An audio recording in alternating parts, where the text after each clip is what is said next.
घणो वक़्तु अॻु जी ॻाल्हि नाहे। हिकु मुल्क हुयो जितां जा माण्हू तमामु घणा ख़ुशहाल हुआ। उन्हनि जी हर क़िस्म जूं योजनाऊं कयूं हुयूं।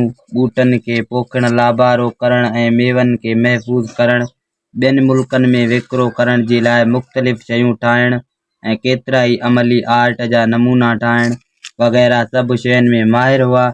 उन्हनि जे हुक्मरान ग़ैर मामूली तौर ते रोशन ख़्याल शख़्स हुयो ऐं हू पंहिंजे माण्हुनि खे नए खोजनाइनि ऐं मुश्किलनि लाइ हिमथाईंदो हो, छाकाणि त हू ॼाणे पियो अहिड़ी तरह हू पंहिंजे माण्हुनि जी मदद करे सघे थो। हिन खे ॿ पुट हुआ, तंबल ऐं होशियार। होशियार अजीब औज़ारनि खे इस्तेमालु करण में माहिर हो। तंबल सॼो ॾींहुं वेठो ख्वाब ॾिसंदो हो। हू अहिड़ियुनि शयुनि में दिलचस्पी वठंदो हो जेके आम तौर ते ॿियनि शहरनि जे निगाह में घटि क़द्र वारियूं हुयूं।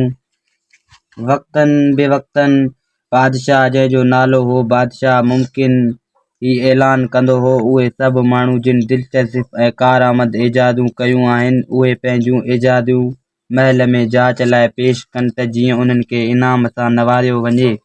हाणे उन मुल्क में ॿ माण्हू हुआ, हिकु लोहार ऐं ॿियो काठ जो कमु कंदड़। उहे घणनि ई मामलनि में हिक ॿिए जा मुख़ालिफ़ हुआ ऐं अजीबो ग़रीब तरीक़नि सां हिक ॿिए खे महफ़ूज़ कंदा रहंदा हुआ। जॾहिं हिकु ॾींहुं उन्हनि ऐलान ॿुधो त उहे इनाम खटण लाइ पाण में मुक़ाबिलो करण जे लाइ राज़ी थी विया त जीअं उन्हनि नस्बती ख़ूबियुनि खे हमेशह लाइ परखियो वञे ऐं अहिड़ीअ तरह अवाम आॾो बादशाह ज़रिए उन्हनि खे मञियो वञे। लोहार केतिरनि ई हुनरमंद कारीगरनि जे सहकार सां ॾींहुं राति करे ताक़तवर इंजण ते कमु शुरू कयो ऐं हिन पंहिंजे कम खे ख़ुफ़िया रखण लाइ पंहिंजे वर्कशॉप जी चौधारी वॾियूं भितियूं बीहारे छॾियूं।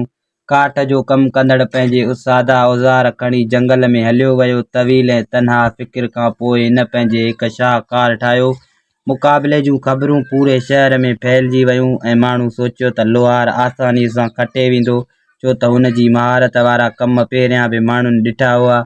जॾहिं त ॾखण जूं शयूं बि साराहियूं वयूं, पर उहे एतिरियूं कारआमद न हुयूं। जॾहिं ॿिए तयारियूं थी विया, बादशाह उन्हनि खे कोर्ट में घुरायो। लोहार हिकु तमामु वॾे धातुअ जी मच्छी पेश कई जेको हुन चयो पाणीअ में तरी सघे थी, ख़ुश्कीअ ते बार बिरादरी करे सघे थी, ज़मीन अंदरि ॿिर ठाहे सघे थी, एतिरे हद ताईं जो हल्को